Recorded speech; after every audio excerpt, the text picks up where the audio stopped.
Election যত এগিয়ে আসবে দেখবেন এজেন্সির তৎপরতা বাড়বে।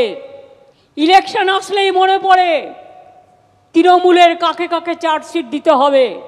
P4 insulated water tanks, kitchen and bath fittings, বিশুদ্ধ জল, সুস্থ জীবন, P4 আজীবন। ইলেকশন আসলেই মনে পড়ে তৃণমূলের কাকে কাকে চোর বলা হবে।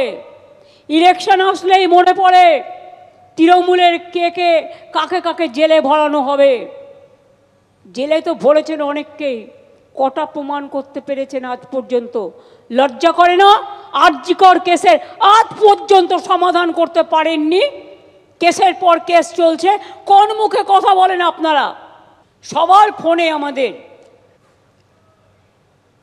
ফোন ট্যাপ করে তৃণমূল কংগ্রেসের লিডারদের, মিথ্যে কেস দেয়, মিথ্যে বদনাম করে, ছলনা করে। ওদের টাকার জোর আছে, ওদের এজেন্সির জোর আছে। নেতাজি ইন্ডোরের মঞ্চে আজকে তৃণমূল সুপ্রিমো মমতা বন্দ্যোপাধ্যায় তিনি যেমনটা বলেছেন যে ভোট এলেই এজেন্সির তৎপরতা বেড়ে যায়, ভোট এলেই মনে পড়ে তৃণমূলের কাকে কাকে চার্জশিট দিতে হবে। পাশাপাশি তিনি আরো বলেন যে আরজিকরের মতো বড় ঘটনার সমাধান করতে পারিনি, শুধু তৃণমূল নেতাদের ফোন ট্যাপ করা হয়। নেতাজি ইন্ডোরের সভা থেকে বিজেপিকে তোপ দাগেন তৃণমূল সুপ্রিমো।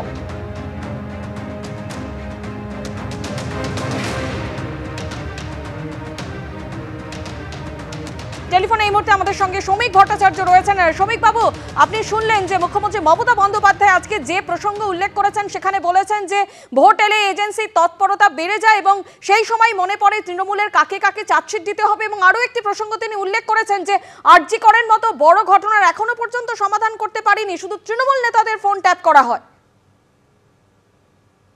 দেখুন, শুধুমাত্র ওই দুটি ঘটনার কথা উল্লেখ করিয়ে দিতে চাই।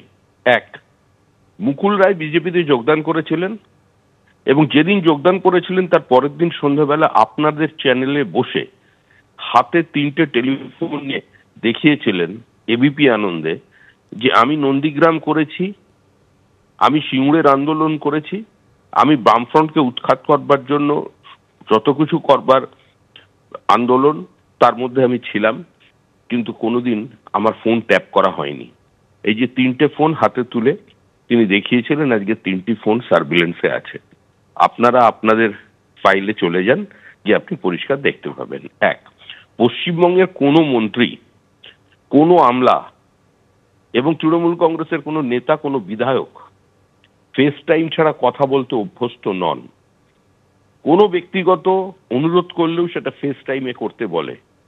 এই পরিস্থিতি কারা তৈরি করেছে?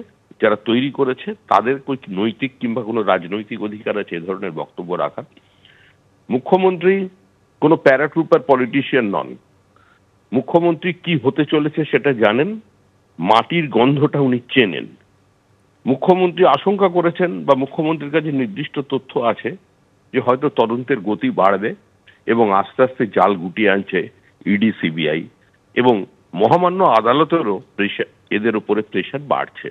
তো কারণেই মুখ্যমন্ত্রী এ ধরনের বক্তব্য দিয়ে থাকতে পারেন।